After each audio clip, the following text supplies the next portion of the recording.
Hello everyone, welcome to Metal Gear Online Declassified. This episode is going to be very special because in October 1st, 2015, Konami of LA hosted a Metal Gear Online preview event of which I was one of the few people that were invited. So this video is going to be a general impressions of MGO 3. Now the first thing I wanted to say is that we did play essentially the final build of the game. We had characters that were at close to max level, which was 35, and the max level is 40. We had access to everything.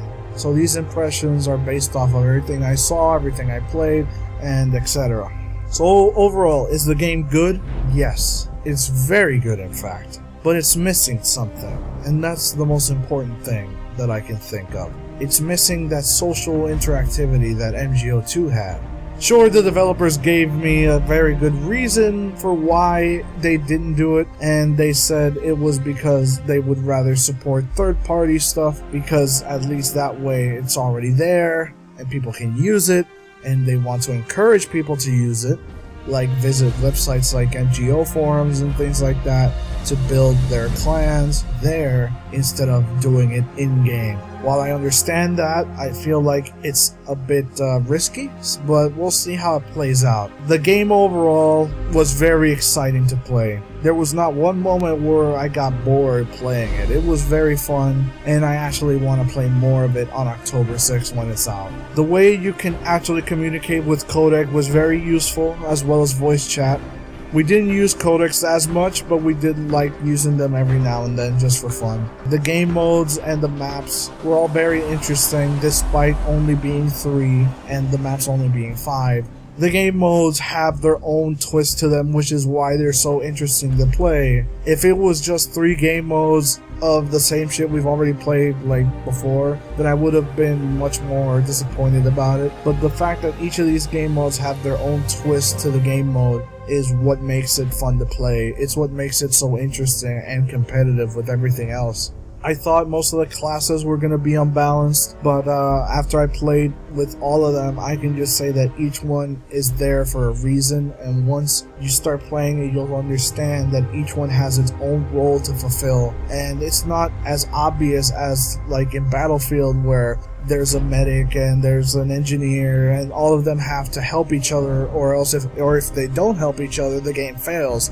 Like, these guys have abilities that don't necessarily help anyone else, but it just helps the game flow better, and it helps them work as a team instead of forcing them to work as a team. You understand what I mean? It's like, it's much different this way than what it is in any other game that I've played, because all the classes that I've ever seen in any game have a reason to be in there, because in Battlefield there's a medic, and the medic has to heal. If the medic doesn't heal, then the guys are gonna keep dying. There's nothing like that where you definitely need one of every class. Having one of every class helps because they all have their strengths, but they're not necessary. And that's kind of why it kind of works a little bit better. It gives you the freedom of really choosing whatever you want. There's no penalty except for maybe trying to be an enforcer with a rocket launcher. Since there's a weight system, it'll really slow you down. And I'm not talking sprint speed, I'm talking overall movement, and that means everything. You're just going to be as slow as a rock,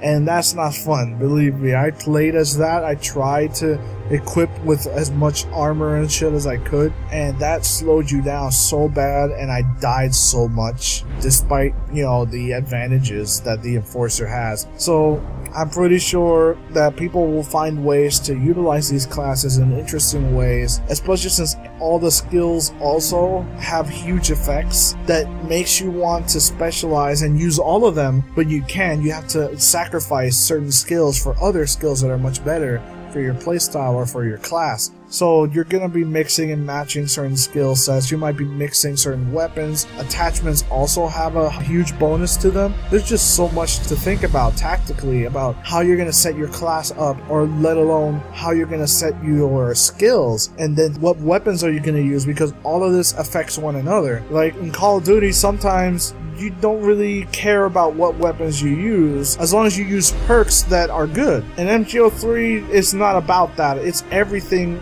everything has a point. So you want to use a good loadout with good skill sets for that loadout, good attachments for those weapons that you're using, and have it all work with that class at the same time. If that makes sense, I don't know. If it doesn't make sense, then let me know in the comments. But that's like the best way I could explain it.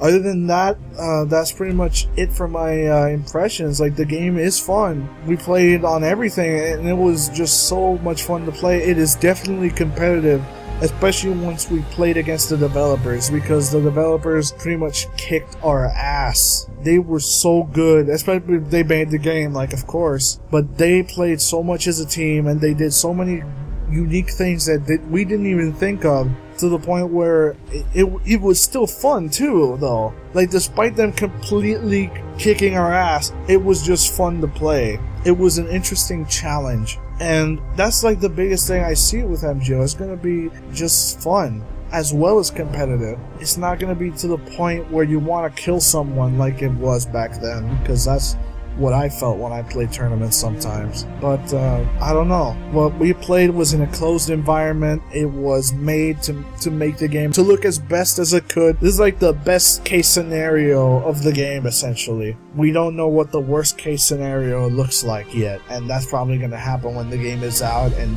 you put like 16 laggers, 16 people with like shit internet into the same room and see what happens. Hey, that's going to be the worst case scenario. But I'm definitely hopeful for MGO. I'm hopeful to see what happens. I just want to keep playing more of it, and I want to play it with more friends, and I want to play with other people in the community like you guys. So at the end of the day, do I think it's good? Yes. Do I think it's worth playing?